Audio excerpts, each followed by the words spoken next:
ఎక్లీషియల్ orders అని writings ఉంటాయి సంఘ చరిత్రలో. ఆ సంఘ చరిత్రలో పేతురు గురించి రాసినప్పుడు ఏమని రాశారంటే, పేతుర్ని అతని భార్యని ఇద్దరిని కలిపి సిలువ వేస్తారు. ఇద్దరిని కలిపి సిలువ వేస్తున్నప్పుడు అతని భార్యను ముందుగా సిలువ వేస్తారు. అతని భార్యను ముందుగా సిలువ వేసినప్పుడు పేతురు ఆవిడ కాళ్ళ దగ్గర ఉండి, remember the lord, remember the lord, క్రీస్తును జ్ఞాపకం చేసుకో, క్రీస్తును జ్ఞాపకం చేసుకో, మన నిమిత్తం సిలువలో మరణించిన క్రీస్తును జ్ఞాపకం చేసుకో అని ఆవిడ పాదాల దగ్గర పడి ఏడుస్తూ జ్ఞాపకం చేస్తూ ఉంటాడు. ఆవిడకి అలా చెప్తూ ఉండగా ఆవిడ కొంతసేపటికి ఆవిడ చనిపోతూ ఉన్నప్పుడు ఈయన శరీరం మీద ఉన్న తోలును ఒలుతూనే క్రీస్తును జ్ఞాపకం చేసుకో, క్రీస్తును జ్ఞాపకం చేసుకుంటూ ఉన్నప్పుడు ఆవిడ చనిపోయేది. తర్వాత ఈయనలో కొనవుపరిగా ఉన్నప్పుడు ఈయన్ని ఏమంటారంటే, నిన్ను కూడా సిలువ వేస్తున్నావంటే నన్ను ఇలా వేయొద్దు, నన్ను తలకిందులుగా సిలువ వేయండి, నా ప్రభువు వలె చంపబడుటకు నేను అర్హుని కాదు అని అంటాడు.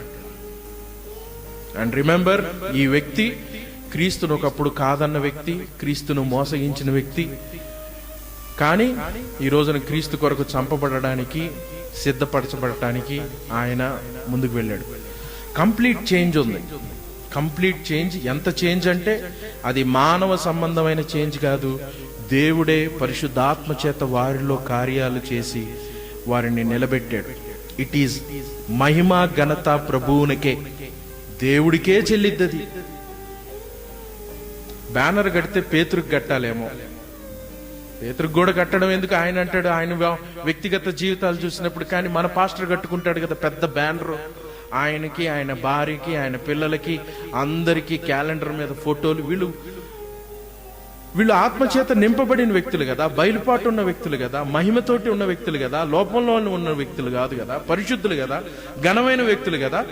అందుకని వీరిని పూజిద్దాం, మనం వీరిని హెచ్చిద్దాం, వీరిని మా దేవుడితో పాటు సమానంగా పెడదాం. లేదు, పేతురు సమస్తము దేవుడికే మహిమ, నేను కాదు, నా యందు క్రీస్తు. ఇది పౌలు గారు చెప్పిన పని అదే. అపోస్తుల్ని అర్థం చేసుకున్న వాళ్ళు, అపోస్తుల్ని చూసిన వ్యక్తులు క్రీస్తు దగ్గరికి వెళ్ళారు.